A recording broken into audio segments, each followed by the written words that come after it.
Here are 5 signs God gives you when you meet the one that God has for you.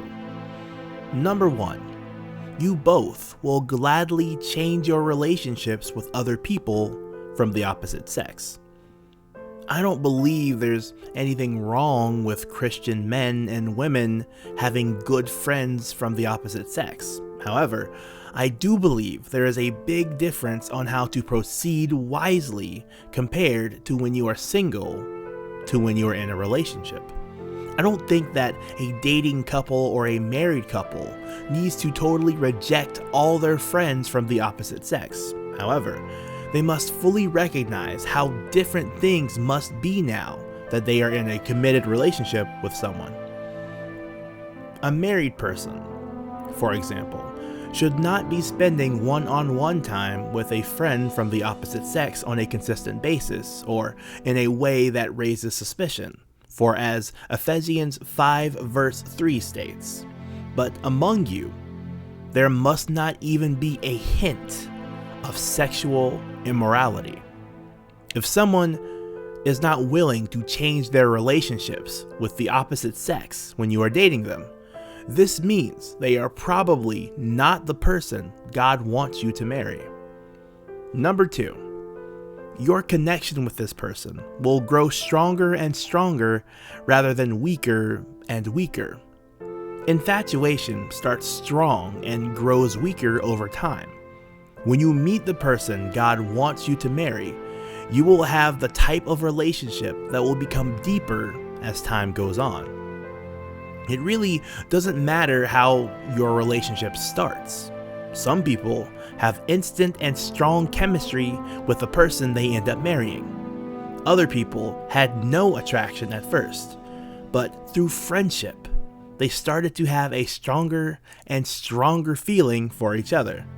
And some couples even disliked each other at first, only to later give each other a chance, which then led to a thriving relationship. What is consistent, however, with all healthy Christian dating couples that end up getting married is that their connection with each other grows stronger through their season of dating rather than weaker. If your feelings for someone start strong, but actually dwindle the more you get to know them, this is not the person God has for you.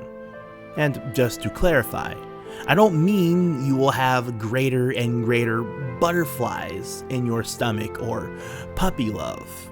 I mean that as time goes on, your relationship with this person will move past that season of infatuation and move into a deep, secure love that is rooted in joyful commitment and truth. Number 3, when you meet the one God has for you, God will bring you both into agreement on important life decisions. Most Christians know the importance of being equally yoked spiritually, according to 2 Corinthians chapter 6, verse 14. However, 2 people can both be strong Christians who are glorifying God and yet still not be meant for each other. When you meet the one God wants you to marry, practical decisions and life will also coincide to some degree.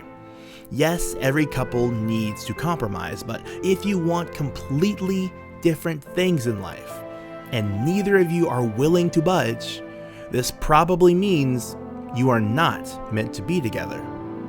Number 4, God will spare you of problems, but He will empower you through all the trials you will face together.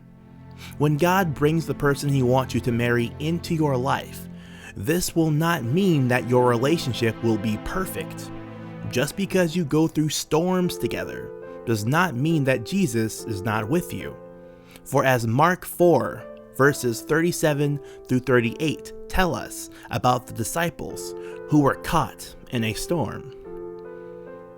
And a great windstorm arose, and the waves were breaking into the boat, so that the boat was already filling, but Jesus was in the stern, asleep on the cushion. God's presence in your relationship will not equate to calm waters. However, if God really does want you two to get married, He will empower you both to make it through the trials you face when you call upon Jesus for help. As Mark 4, verse 39 through 40 explains, "And he awoke and rebuked the wind and said to the sea, 'Peace, be still.' And the wind ceased, and there was a great calm. He said to them, 'Why are you so afraid? Have you still no faith?' So don't be afraid if you go through rough waters together. If God wants you to make it to the other side from dating into marriage, He will empower you to make it." And number 5, God will remove all doubts about marrying this person when you meet the one. Doubts about how your future might look will still be present when you meet the one God wants you to marry. You certainly won't know what the future really holds in your marriage together, but if you still have doubts about whether or not you should marry this person, God has not yet fully given you the green light. You can date someone you have doubts about because that's one of the goals of dating, to figure out what you don't know about this person. But you should never marry someone when you are unsure if God actually wants you to get married. When God brings the right person into your life, you will know God wants you to marry them. If you are unsure, don't do it.